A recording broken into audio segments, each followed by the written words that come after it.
Hello everybody, hello tribe, welcome back. YAJE here. Today I will be sharing with you some culturally important African vegetables that you can successfully grow in containers.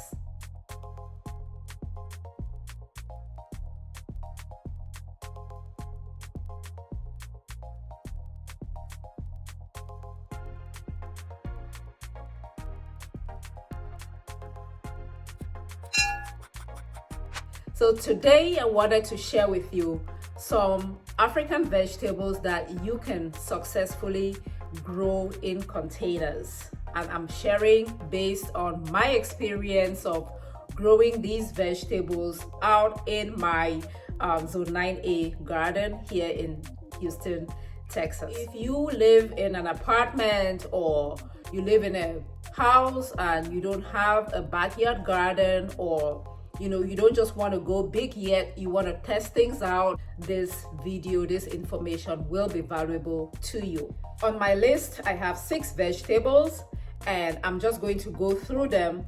I have shared in a previous video, which I'm going to link up right here, where you can buy the seeds, where you can find the seeds if you are looking for the seeds, if you don't have them yet. So the very first vegetable I'm going to mention, peppers. A lot of us include peppers in our cuisine, and I'm telling you that peppers from Africa have a different aroma. I am not going to argue with anyone. It is so true. So we include peppers. It provides heat, but it also provides an aroma that is part of the experience of that meal. So definitely consider growing some of these peppers, and they can grow in containers. In fact, this year I plan to grow all of my peppers in containers. So if you're gonna be growing peppers, you want to go ahead and subscribe if you have not yet done so, because I'm going to teach you all about how to grow peppers in containers, from seeds to to harvesting the fruits and everything in between. Okay, in fact, growing peppers in containers I really highly recommend, because it is portable. The container is portable and you can move things around. Here in Houston, it gets very hot in the summer, and if you're not careful and your peppers are blooming around summer and it gets really hot, the flowers start to drop. It is referred to as blossom drop. Now, if you have your peppers in ground, then you're stuck. But if you had your peppers in a container, then you can easily move it around to where you don't get that much heat, or where you get shade during some periods of the day. The second vegetable I am going to recommend that you grow in a container, if you're thinking about container garden, bitter leaves. Bitter leaves do well in containers. I have tried it and it works. Get your bitter leaf stem, put them in a container, and it will grow. Growing bitter leaves in a container is also very advantageous if you live in areas where the growing season is very short. That is where maybe somewhere where it's very cold. If you have your bitter leaves in the container, you have heard me say this before, you can move the bitter leaves indoors, or maybe in your to your basement or to a garage or something like that, and preserve your bitter leaves during the colder months and then bring them back outside again. But you can definitely grow bitter leaves in containers. Again, I have tested it, I have tried, and it works. The third vegetable I am going to recommend will be garden eggs. You can grow garden eggs in containers. Again, I intend to grow all of my garden eggs in containers this year. So if you are thinking about growing garden eggs, go ahead and subscribe if you have not yet done so. I'm going to do a whole series on that and teach you how to grow garden eggs in containers. And the fourth vegetable, sweet bitter leaves. I mentioned bitter leaves, but I was talking about the regular bitter leaves. Now I'm talking about the other kind of bitter leaves known as sweet bitter leaves.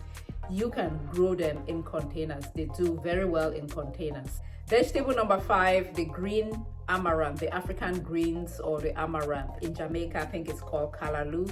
Those can grow in containers. In fact, I'm going to recommend that maybe you grow your greens in containers, because that vegetable usually get attacked by a lot of pests, by caterpillars, slugs. They like to feed on the leaves of these vegetables. So if you have it in a container and you start to get pest pressure, you can easily control that by moving that container to a different section of the garden. And the last vegetable is water leaves. That's our Talinum triangulare. Those can grow basically anywhere. So if you love water leaves, have a small garden or in an apartment, you can put your water leaves in containers and they will do very well. If you know me, you know I like my country jama, that is jamso or the garden huckleberry, but I will not recommend that you grow it in containers. The reason being that you usually need a lot of your country jama to make a pot of vegetables to feed people. So it's gonna be very difficult to grow a reasonable quantity in a container. But if you have, something that is really big that can make like a 4x4 type of container that you can put on a balcony, you can go ahead and grow your country jama. But if you have space in the garden, I am going to recommend that you grow your jama in the garden and then grow the rest of the vegetables that I just listed in containers and make space for that jama to be in ground or in a raised bed in your backyard.